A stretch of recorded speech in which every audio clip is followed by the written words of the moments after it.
Welcome to FCA Compliance, collection of consumer credit debt with MBL seminars. My name's Robert Bell and I'll be the speaker today, and I'll start by giving you a little bit of background about myself. So I own RB Compliance Consultancy, and we provide your typical consultancy services to a range of financial services providers, retailers, and we undertake training on behalf of those organisations as well as trade associations, and of course, MBL seminars.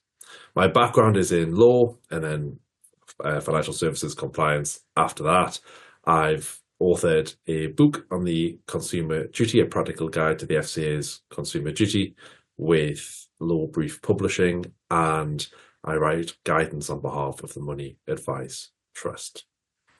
And today we'll be drawn on that experience to learn from or about what we can and can't do when collecting consumer credit regulated debt.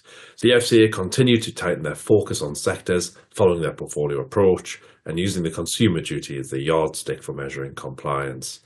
And as such, the risks of getting it wrong are higher than ever.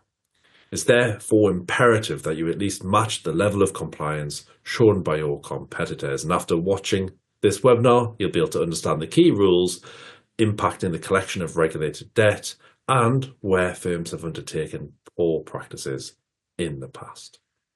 So what we'll cover today is we'll look at Policy Statement 24.2, strengthening protections for borrowers in financial difficulties, a key milestone which is fairly recent, identifying and managing financial difficulties as part of that, as well as the breathing space regulations and rules around how you might operate in different jurisdictions, or at least things you need to be aware of.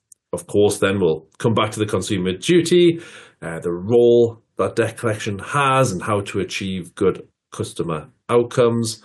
As part of the duty, we need to focus on communications with customers. That's always been a concern in the collections sector. So we'll focus on that area, along with vulnerable customers, statutory notices, stat bar debt, or statutory bar debts, and we'll round off with your multiple choice questions.